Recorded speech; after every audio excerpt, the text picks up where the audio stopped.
Julien Santini, bonsoir. Bonsoir. Bienvenue sur Radio Gaga 42. Bienvenue à Saint-Étienne tout d'abord. Merci beaucoup. Ça vous fait quelque chose de jouer à Saint-Étienne, on a bien compris?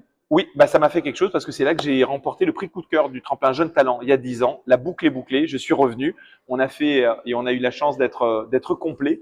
Donc voilà, on était 750 ce soir à la Cité des Congrès et je sais que les places s'arrachaient, partaient.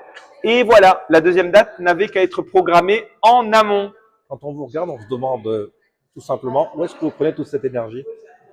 De mon père, de ma mère, de cet héritage, et puis de ce que je suis, et puis surtout de la force que tout le monde donnait, les gens qui étaient là ce soir à Saint-Étienne et qui m'ont donné un cœur gros comme ça. Et j'espère le leur avoir rendu.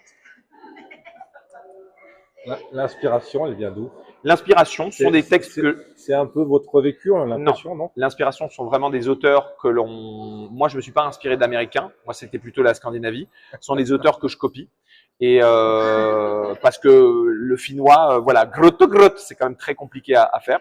Et donc, je pompe, et je prends l'habit du gars qui est clean. Voilà, à peu près la définition, me semble-t-il, d'un homme politique en France aujourd'hui.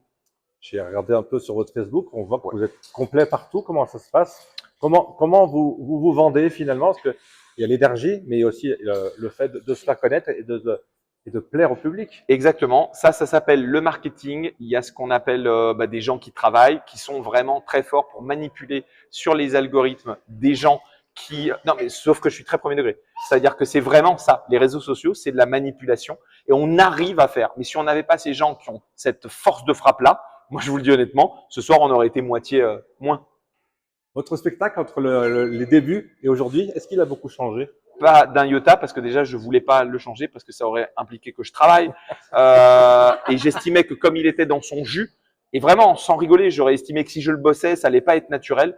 Donc voilà, je me suis, malgré tout le monde qui me disait non, vraiment, là, c'est un peu limite. Là, il y a quand même pas de rire depuis 18 minutes. Je disais non, vous verrez que un jour, ça marchera. Ça n'a pas peut-être marché comme je l'espérais, mais en tout cas, j'ai été fidèle à ma promesse. Dernière question, parce que Ouais. vous êtes très demandé. Ça fait quoi un Lyonnais de jouer à Saint-Étienne? Parce que on a cette retenue, je dirais. Je comprends. Sauf que je suis pas lyonnais, je suis corse. J'appartiens à ce qui s'appelle le Front de Libération Nationale du Canal Historique et je n'aurai que deux mots. Unili, vinceremo. Et vive l'indépendance corse. Et merci à vous. Merci du fond du Bonne cœur. soirée. Merci. J'ai menti surtout.